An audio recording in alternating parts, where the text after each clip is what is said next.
देखेंगे। बालोतरा जिले के पचपदरा स्थित रिफाइनरी सीजीयू प्लांट में अचानक से भीषण आग लग गई है, जिससे पूरे क्षेत्र में हड़कंप मच गया है। यह घटना उस समय हुई जब अगले दिन प्रधानमंत्री द्वारा रिफाइनरी का उद्घाटन प्रस्तावित था। आग लगने के बाद धुएं का गुबार फैल गया, जिससे आसपास के इलाके में अफरा तफरी का माहौल बन गया। घटना की सूचना मिलते ही प्रशासन ने तुरंत फायर ब्रिगेड की कई गाड़ियां मौके पर भेजी। दमकल कर्मी आग पर काबू पाने की कोशिश कर रहे हैं और प्रशासन और सुरक्षा एजेंसियां पूरी तरह से अलर्ट मोड पर हैं। फिलहाल आग लगने के कारणों का पता नहीं चल पाया है, लेकिन घटना ने कल होने वाले लोकार्पण कार्यक्रम को लेकर चिंता को बढ़ा दिया है। सुरक्षा व्यवस्था को सख्त करने की संभावना जताई जा रही है और प्रशासन लगातार स्थिति पर नजर बनाए हुए है।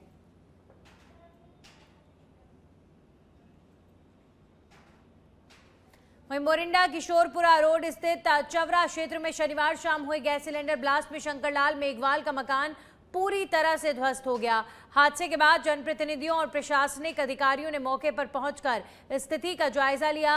उदयपुर वाटी विधायक भगवाना राम सैनी ने पीड़ित परिवार से मुलाकात की है और उन्हें हर संभव सहायता देने का आश्वासन दिया गया है। तहसीलदार जेआर कुड़ी ने बताया कि आपदा प्रबंधन के तहत नियमानुसार सहायता प्रदान की जाएगी और गैस कंपनी के बीमा के माध्यम से भी नुकसान का क्लेम दिलवाने की प्रक्रिया शुरू की जाएगी। राज्य सरकार द्वारा आर्थिक सहायता भी दी जाएगी। गैस कंपनी एचपीसीएल की टीम ने घटनास्थल का निरीक्षण किया और 70 लाख रुपए के नुकसान का आकलन करते हुए रिपोर्ट उच्च अधिकारियों को भेजी है।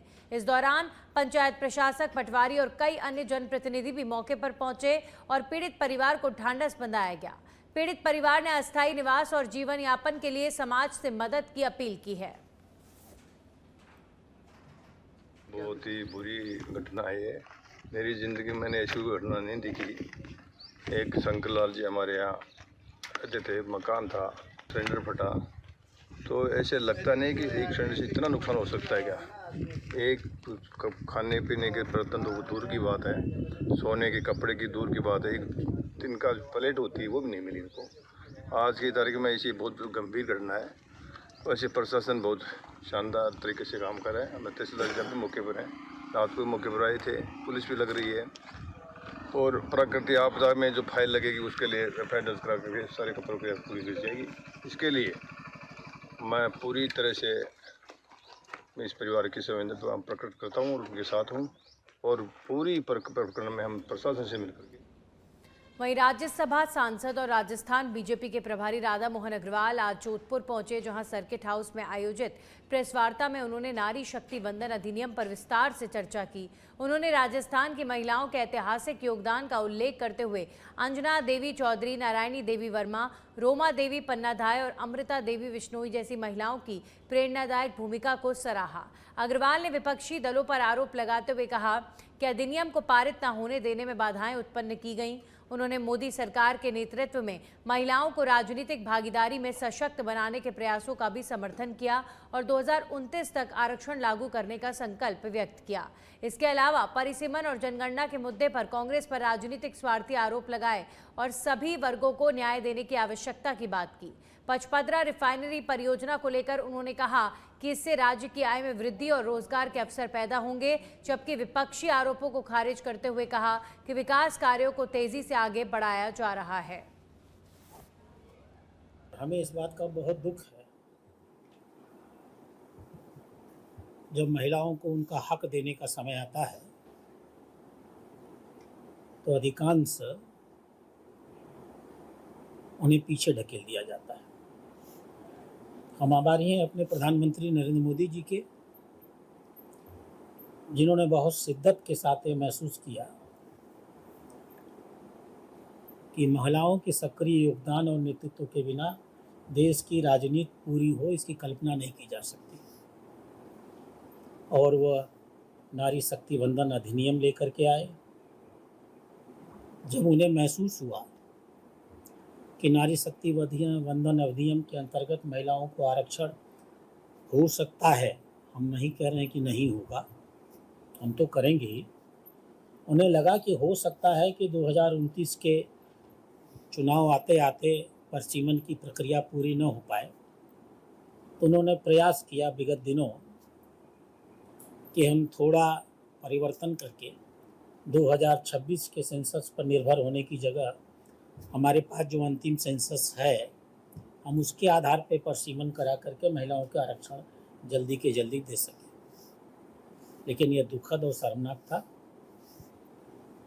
पूरे देश की महिलाओं के साथ और राजस्थान की महिलाओं के साथ कांग्रेस के नेतृत्व में इन दलों ने बहुत बड़ा विश्वासघात किया है। यह अधिनियम जो पारित होना चाहिए था, हम बहुमत में हैं। दुर्भाग्य ये था कि यह बहुमत के आधार पर नहीं हो सकता था, ये 2/3 मत के आधार पर होता। 2/3 बहुमत हमारे पास रहा होता तो अब तक हम इसको कर चुके होते। उन्होंने इसे पास नहीं होने दिया। मैं इन समस्त राजनीतिक दलों की। वहीं भरतपुर के सेवर थाना क्षेत्र में लिंकिंग छात्रावास के समीप एक दुखद दुर्घटना में टैंकर की टक्कर से एक महिला की मौत हो गई है। महिला स्कूटी पर सवार होकर मेडिकल कॉलेज में टिफिन डिलीवरी के लिए जा रही थी जब एक टैंकर चालक ने उसे टक्कर मार दी। टक्कर इतनी भीषण थी कि टैंकर चालक महिला को कुचलते हुए फरार हो गया, जिससे महिला की मौके पर ही मौत हो गई। घटना की सूचना स्थानीय लोगों ने पुलिस को दी है, जिसके बाद पुलिस ने महिला के शव को जिला अस्पताल की मॉर्चरी में रखवाया है। मृतका की पहचान आरती निवासी महाराज सर के रूप में हुई है, जो एक टिफिन सेंटर चलाती थी। पुलिस ने परिजनों को सूचना दी है और शव का पोस्टमार्टम कराकर शव परिजनों को सौंप दिया है। करीब 12 बजे की बात है। महिला है आरती सनोत केतन जाची मीना, 29 साल, निवासी महाराष्ट्र, जो टिफिन सेंटर का काम करती है। टिफिन देने जा रही थी, गोलपुरा रोड पर जिनका एक्सीडेंट हो गया है। से एक्सीडेंट हुआ है, जिसके परिजनों को सूचित कर दिया गया है। वहीं जालोर के हॉस्पिटल लिंक रोड पर अतिक्रमण और तेज रफ्तार के चलते एक बड़ा सड़क हादसा हो गया। सोमवार को एक बेकाबू इको कार ने सड़क किनारे खड़ी लॉरी को जोरदार टक्कर मार दी, जिसमें 2 लोग घायल हो गए हैं। व्यस्त मार्ग पर हुई इस घटना ने एक बार फिर शहर की ट्रैफिक व्यवस्था और अतिक्रमण की गंभीर समस्या को उजागर कर दिया है। लोगों का आरोप है कि बार बार शिकायतों के बावजूद प्रशासन की लापरवाही ऐसे हादसों को न्योता दे रही है।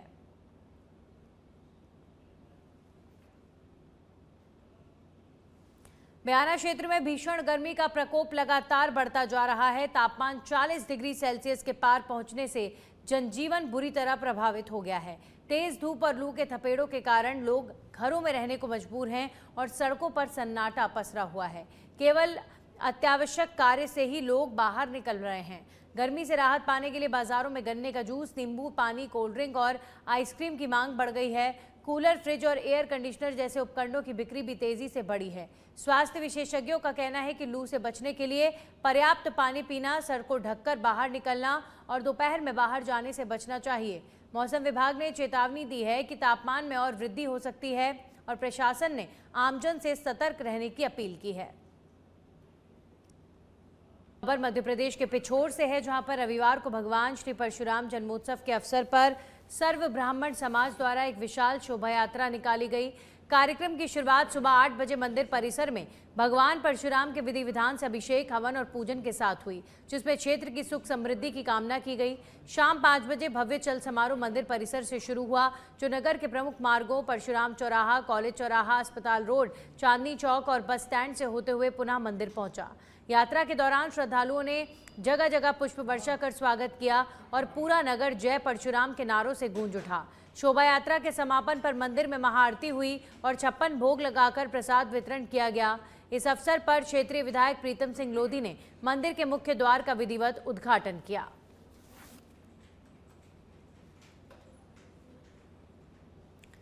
तो मध्य प्रदेश के पिछोर में परशुराम जयंती के उपलक्ष्य में कार्यक्रम आयोजित किया गया, जिसमें क्षेत्रीय विधायक प्रीतम सिंह लोधी भी शिरकत करने पहुंचे और मंदिर में महाआरती और प्रसाद वितरण किया गया। बड़ी संख्या में लोग वहां पर, ब्राह्मण समाज से जुड़े लोग वहां पर पहुंचे। भगवान परशुराम जन्मोत्सव के उपलक्ष्य में शोभा यात्रा भी निकाली गई।